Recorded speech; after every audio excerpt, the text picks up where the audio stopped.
ഞാനിന്ന് മീൻ ബിരിയാണിയുടെ റെസിപ്പിയാണ് നിങ്ങളുമായി ഷെയർ ചെയ്യുന്നത്. 2 ടൈപ്പ് മീൻ വെച്ചിട്ടാണ് ഞാനിത് ഉണ്ടാക്കിയിട്ടുള്ളത് കേട്ടോ. കേദറ മീനും നെയ്മീനും. മീൻ ബിരിയാണി വെക്കാമെന്ന് വിചാരിച്ച് വാങ്ങിയതല്ല കേട്ടോ മീൻ.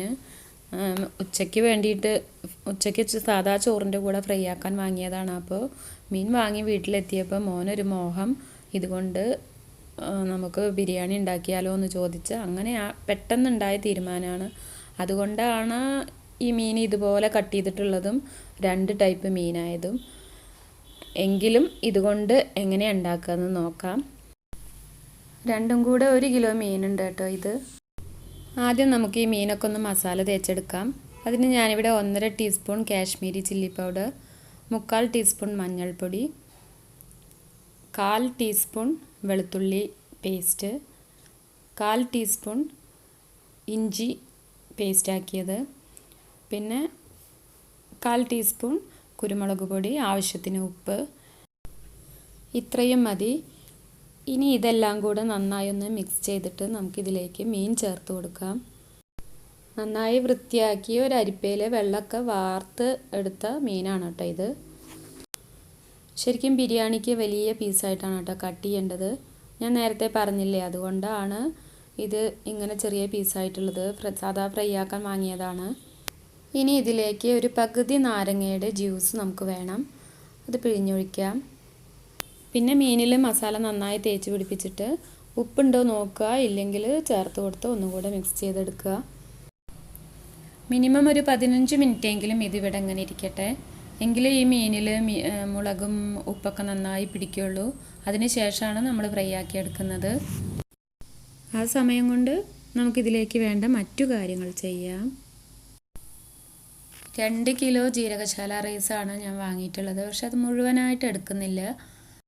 ഈ ഒരു ഡവറയിൽ ഫുള്ളായിട്ട് എടുക്കുന്നുണ്ട്. അത് ഏകദേശം 1.5 കിലോ വരും. ഇങ്ങനെ ഒരു വലിയ പാത്രത്തിലൊക്കെയാണ് നമ്മൾ അരി അളന്നെടുക്കുന്നതെങ്കിൽ അതിനനുസരിച്ചിട്ടുള്ള വെള്ളം എടുക്കാനും നമുക്ക് ഈസി ആവും കേട്ടോ. ഈ അരി നന്നായി കഴുകിയതിന് ശേഷം 1/2 മണിക്കൂർ നമുക്ക് കുതിരാൻ വെക്കണം. ഇത്രയും അരി വെച്ചാണ് ഇപ്പോൾ നമ്മൾ ബിരിയാണി ഉണ്ടാക്കാൻ പോണത്. ഇത് നമുക്ക് മാറ്റി വയ്ക്കാം. അടുത്തതായി നമുക്ക് കുറച്ച് മീൻ സ്റ്റോക്ക് ഉണ്ടാക്കണം. അതിന് ഇതുപോലുള്ള മീൻ പീസസ് എടുത്തിട്ടുണ്ട്. കേദറയുടെ പീസാണ് കേട്ടോ ഇത്. ഇതിനി ഒരു പാത്രത്തിലേക്ക് ഇട്ട് കുറച്ച് വെള്ളം ഒഴിച്ച് നന്നായി ഒന്ന് തിളപ്പിച്ചെടുക്കണം. മീനിൻ്റെ തലയും വാലൊക്കെ ഉണ്ടാവില്ലേ, അതൊക്കെ എടുത്താൽ മതി. ഞാനിപ്പോൾ ഇതിലേക്ക് 2 കപ്പ് വെള്ളമാണ് ഒഴിച്ചിട്ടുള്ളത്. അത് ഏകദേശം 1 കപ്പാവുന്നത് വരെ നന്നായി ഒന്ന് തിളപ്പിച്ചെടുക്കുക. അതിനുശേഷം നമുക്ക് ഈ വെള്ളം ഒരു അരിപ്പയിലൂടെ ഒന്ന് അരിച്ചെടുക്കണം. നമ്മൾ നേരത്തെ അരി അളന്ന പാത്രമില്ലേ, അതാണ് കേട്ടോ ഇത്. ശരിക്കും ഈ പാത്രത്തിന് 2 പാത്രം വെള്ളമാണ് നമുക്ക് അരി വേവിക്കാൻ ആവശ്യം. അപ്പോൾ ഈ മീൻ സ്റ്റോക്കില്ലേ, ഇതും ചേർത്താണ് നമുക്ക് 2 പാത്രം വെള്ളം എടുക്കേണ്ടത്. ഇനി നമുക്കിതിലേക്കുള്ള മസാല റെഡിയാക്കാം. ഞാൻ ഇതുപോലൊരു പാനിലാണ് ഉണ്ടാക്കുന്നത്. ഇത് ശരിക്കും കോട്ടിങ്ങൊക്കെ ഉള്ളൊരു പാനായിരുന്നു കേട്ടോ. കുറച്ച് കോട്ടിങ് പോയപ്പോൾ ഞാനത് കംപ്ലീറ്റ് കളഞ്ഞതാണ്. ഇത് ഒഴിവാക്കാൻ തോന്നിയില്ല, കാരണം നല്ല പെട്ടെന്ന് ചൂടാകും. ഇപ്പോഴും ഇത് അടിയിലൊന്നും പിടിക്കില്ല കേട്ടോ, നല്ല പാനാണ്. ഇപ്പോൾ ഇതിലേക്ക് ഞാൻ 1/4 കപ്പ് സൺഫ്ലവർ ഓയിൽ ഒഴിച്ചു കൊടുത്തിട്ടുണ്ട്. ചെറിയൊരു സവാള ഇതുപോലെ നീളത്തിൽ അരിഞ്ഞ് ചേർത്ത് കൊടുത്തിട്ടുണ്ട്. നമുക്കിതൊന്ന് നന്നായി വറുത്ത് കോരാനാണ് കേട്ടോ. അപ്പോൾ മീഡിയം ഫ്ലെയിമിലിട്ടിട്ട് കരിയാതെ ബ്രൗൺ നിറമാകുന്നത് വരെ നന്നായി ഒന്ന് ഇളക്കി ഫ്രൈ ആക്കി എടുക്കുക. അപ്പോൾ അത് ഇതുപോലെ ആവണം. അതിനുശേഷം നമുക്കിത് എണ്ണയിൽ നിന്ന് വറുത്ത് കോരി മാറ്റാം. ഇനി സെയിം ഓയിലിലേക്ക് 4 വലിയ സവാള നീളത്തിൽ തിന്നായി കട്ട് ചെയ്തത് ചേർത്ത് കൊടുക്കാം. കുറച്ച് ഉപ്പ് ചേർത്ത് വഴറ്റാം, എങ്കിൽ സവാള പെട്ടെന്ന് വഴന്ന് കിട്ടും. മീഡിയം ഫ്ലെയിമിലിട്ടിട്ട് വേണം കേട്ടോ വഴറ്റാൻ, എന്നാൽ സവാള നന്നായി വഴന്ന് കിട്ടുള്ളൂ. ഹൈ ഫ്ലെയിമിലൊക്കെ വെച്ചിട്ടുണ്ടെങ്കിൽ ഉള്ളി കരിഞ്ഞ് നമ്മുടെ ബിരിയാണിയുടെ ടേസ്റ്റേ മാറിപ്പോകും. ഇപ്പോൾ ഇതിവിടെ ആയിട്ടുണ്ട്. ഇനി ഇതിലേക്ക് 1.5 ടീസ്പൂൺ ഇഞ്ചി പേസ്റ്റ്, 1.5 ടീസ്പൂൺ വെളുത്തുള്ളി പേസ്റ്റ്, പിന്നെ ഒരു 5 പച്ചമുളക് ക്രഷ് ചെയ്തെടുത്തതാണ്, ഇതും ചേർത്ത് കൊടുക്കാം. എന്നിട്ട് പച്ചമണം മാറുന്നത് വരെ നന്നായി വഴറ്റുക.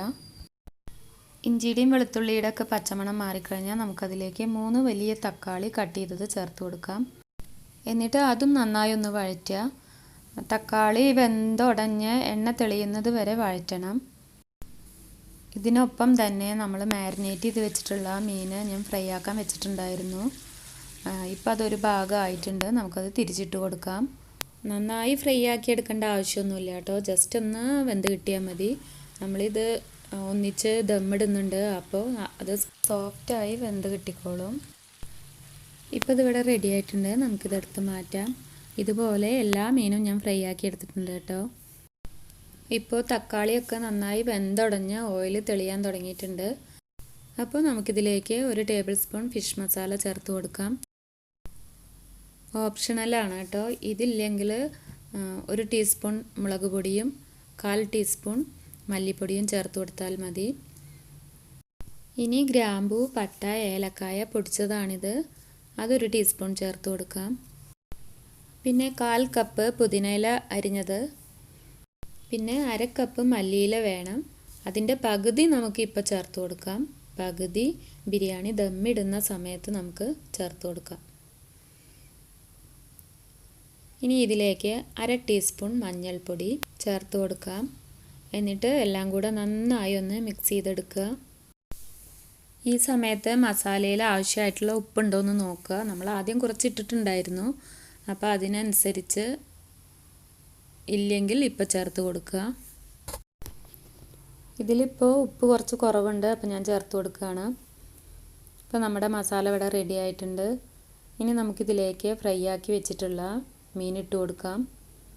മസാല കുറച്ച് ഡ്രൈ ആയിട്ടാണ് ഇരിക്കുന്നത് കേട്ടോ. അപ്പോൾ ഞാൻ ഫ്രൈ ആക്കിയ പാനിലേക്ക് 1/4 കപ്പ് തിളച്ച വെള്ളം ഒഴിച്ച് ഒന്ന് ചുറ്റിച്ച് ഇതിലേക്ക് ഒഴിച്ചു കൊടുക്കുന്നുണ്ട്. എന്നിട്ട് നന്നായി ഒന്ന് ഇളക്കിയെടുത്ത് യോജിപ്പിക്കുക. മിക്സാക്കുന്ന സമയത്ത് മീൻ ഉടഞ്ഞു പോകാതെ വളരെ ശ്രദ്ധിച്ചൊന്ന് ഇളക്കിയെടുക്കണം കേട്ടോ. അങ്ങനെ ബിരിയാണിയിലേക്കുള്ള ഫിഷ് മസാല ഇവിടെ റെഡിയായി. ഇനി നമുക്ക് ബിരിയാണിയുടെ റൈസ് റെഡിയാക്കിയെടുക്കാം. ഞാനിവിടെ അലുമിനിയത്തിൻ്റെ ഒരു ഉരുളിയാണ് എടുത്തിട്ടുള്ളത്. അത് ചൂടാക്കി അതിലേക്ക് 1/4 കപ്പ് ഡാൽഡയാണ് ഇപ്പോൾ ചേർത്ത് കൊടുത്തിട്ടുള്ളത്. അത് നന്നായി ചൂടായി വരുമ്പോൾ 1/4 കപ്പ് സവാള ഇട്ട് കൊടുത്തൊന്ന് വഴറ്റിയെടുക്കാം. സവാളയുടെ കൂടെ ഒരു 15 ഏലക്കായ, 1 ബേ ലീഫ്. എൻ്റെ കയ്യിൽ കുഞ്ഞു ബേ ലീഫാണുള്ളത്, അത് കാരണം ഞാൻ 2 ചേർത്ത് കൊടുത്തിട്ടുണ്ട്. ഒരു 15 ഗ്രാമ്പു, 2 വലിയ പീസ് പട്ട എന്നിവ ചേർത്ത് കൊടുത്ത് നമുക്കൊന്ന് ഇളക്കിയെടുക്കാം. സവാള നന്നായി വഴലേണ്ട കാര്യമില്ല കേട്ടോ. ജസ്റ്റ് ഒന്ന് സോഫ്റ്റായി കിട്ടിയാൽ മതി. ഇതിനിടയ്ക്ക് നമ്മൾ കുതിരാൻ വെച്ചിട്ടുണ്ടായിരുന്ന അരി ഉണ്ടായിരുന്നില്ലേ, അത് കഴുകി ഒരു അരിപ്പയിൽ വാർത്ത് വെച്ചിട്ടുണ്ടായിരുന്നു. അത് നമുക്കിതിലേക്ക് ഇട്ട് കൊടുക്കാം. എന്നിട്ട് റൈസിലേക്ക് ആവശ്യമായിട്ടുള്ള ഉപ്പ് ചേർത്ത് നമുക്കൊന്ന് ഇളക്കിയെടുക്കാം. അരി നന്നായി ഡ്രൈ ആകുന്നത് വരെ ഈ ഡാൽഡയിൽ വറുത്തെടുക്കാം. അതിനുശേഷം നമ്മൾ അരി അളന്ന സെയിം പാത്രത്തിൽ 2 ഡവറ തിളച്ച വെള്ളം, മീൻ സ്റ്റോക്ക് അടക്കണം കേട്ടോ, അളന്ന് അരിയിലേക്ക് ഒഴിച്ചു കൊടുക്കണം. ഇപ്പോൾ അരി നന്നായി ഡ്രൈ ആയി വന്നിട്ടുണ്ട്. നമുക്കിനി അളന്ന് വെച്ച വെള്ളം ഇതിലേക്ക് ഒഴിച്ചു കൊടുക്കാം.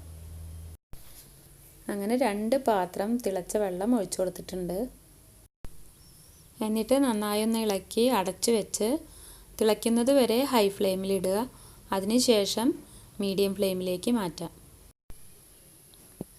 മീഡിയം ഫ്ലെയിമിലിട്ട് ഒരു 5 മിനിറ്റ് കഴിഞ്ഞിട്ടാണ് കേട്ടോ ഇങ്ങനെ വെള്ളമൊക്കെ വറ്റി വരുന്ന ഈ സമയത്ത് നമുക്കിതിലേക്ക് പകുതി നാരങ്ങയുടെ ജ്യൂസ് പിഴിഞ്ഞൊഴിക്കണം. നാരങ്ങ നീര് ചേർത്താൽ റൈസ് തമ്മിൽ ഒട്ടിപ്പിടിക്കാതിരിക്കും കേട്ടോ. അപ്പോൾ അതിന് വേണ്ടിയിട്ടാണ് നമ്മൾ നാരങ്ങ നീര് ചേർക്കുന്നത്. ഞാനിപ്പോൾ 1 ടേബിൾ സ്പൂൺ സൺഫ്ലവർ ഓയിലും കൂടെ ചേർത്ത് കൊടുത്തിട്ടുണ്ട്. അതും ഇതുപോലെ റൈസ് തമ്മിൽ ഒട്ടിപ്പിടിക്കാതിരിക്കാനാണ്. എന്നിട്ട് അടച്ചു വെച്ച് ഒരു 2-3 മിനിറ്റ് കൂടെ വേവിച്ചെടുക്കാം. ആ സമയം കൊണ്ട് ഇതുപോലൊരു ബിരിയാണി പോട്ടിലേക്ക് കുറച്ച് നെയ്യ് തൂവി കൊടുത്ത് നമ്മൾ റെഡിയാക്കി വെച്ചിട്ടുള്ള ഫിഷ് മസാല ഒന്ന് നിരത്തി കൊടുക്കാം. ഞാനിവിടെ ഫുള്ള് മസാല ഇട്ട് കൊടുക്കുന്നില്ല കേട്ടോ, കുറച്ച് മാറ്റി വെച്ചിട്ടുണ്ട്.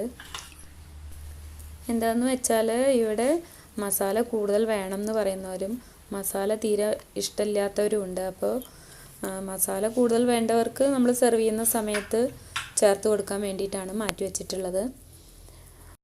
അപ്പോൾ നമ്മുടെ റൈസിലെ വെള്ളമൊക്കെ വറ്റി നന്നായി പാകത്തിന് വെന്ത് വന്നിട്ടുണ്ട്. ഇത് നമുക്കിനി മസാലയുടെ മീതേക്ക് നിരത്തി കൊടുക്കാം.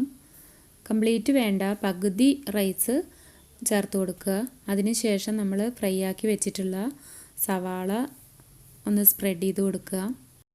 മാറ്റി വെച്ചിട്ടുള്ള മല്ലിയില സ്പ്രെഡ് ചെയ്ത് കൊടുക്കുക. അതിനുശേഷം ഞാൻ കുറച്ച് കാഷ്യൂസും മുന്തിരിയും ഇവിടെ വറുത്ത് വെച്ചിട്ടുണ്ടായിരുന്നു നെയ്യിൽ, അത് ചേർത്ത് കൊടുക്കുക. അതിനുശേഷം ബാക്കിയുള്ള റൈസും നമുക്ക് നിരത്തുക. എന്നിട്ട് നേരത്തെ ചെയ്ത പോലെ തന്നെ സവാള, മല്ലിയില, ഫ്രൈ ആക്കിയിട്ടുള്ള അണ്ടിപ്പരിപ്പും മുന്തിരിയും നെയ്യോട് കൂടെ തന്നെ ഒഴിച്ചു കൊടുക്കുക. പിന്നെ അതിന് പുറമെ 1 ടീസ്പൂൺ നെയ്യ് കൂടെ ഞാനിതിൻ്റെ മീതെ സ്പ്രെഡ് ചെയ്ത് കൊടുക്കുന്നുണ്ട് കേട്ടോ. അതിനുശേഷം റൈസൊക്കെ ഒന്ന് നന്നായി ലെവൽ ചെയ്ത് കൊടുക്കുക. എന്നിട്ട് നമ്മൾ ഇതിന് മുമ്പുള്ള വീഡിയോസ് ഉണ്ടായിരുന്നില്ലേ, നെയ്ച്ചോറും സുർബിയാനൊക്കെ, അത് ചെയ്ത പോലെ തന്നെ ഒരു തട്ട് വെച്ച് സിമ്മിൽ ബേക്ക് ചെയ്തെടുക്കുക. ഒരു 10 മിനിറ്റ് ബേക്ക് ചെയ്തെടുക്കണം. അങ്ങനെ സിമ്മിൽ ഒരു 10 മിനിറ്റ് ഞാൻ ബേക്ക് ചെയ്തെടുത്തിട്ടുണ്ട്. ഇനി നമുക്ക് ഈ ഉരുളിയിലേക്ക് തന്നെ ഇതൊന്ന് കൊട്ടിക്കൊടുക്കുക.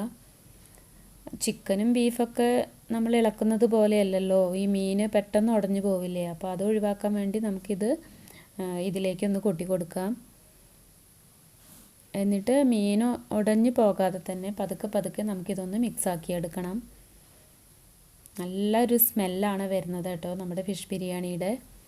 അപ്പോൾ നമ്മുടെ ഈ ഫിഷ് ബിരിയാണി പറയണത് ഇത്രയേ ഉള്ളൂ. നിങ്ങൾക്ക് എല്ലാവർക്കും ഈ വീഡിയോ ഇഷ്ടമായി എന്ന് വിചാരിക്കുന്നു. സബ്സ്ക്രൈബ് ചെയ്യാത്തവരാരെങ്കിലും ഇത് കാണുന്നുണ്ടെങ്കിൽ ഒന്ന് സബ്സ്ക്രൈബ് ചെയ്യണേ. തൊട്ടടുത്തുള്ള ബെല്ലൈക്കൺ കൂടെ ക്ലിക്ക് ചെയ്യണേ. എങ്കിലേ ഞാൻ പുതിയ വീഡിയോസ് ഇടുമ്പോൾ നിങ്ങൾക്കതിൻ്റെ നോട്ടിഫിക്കേഷൻ ലഭിക്കുള്ളൂ.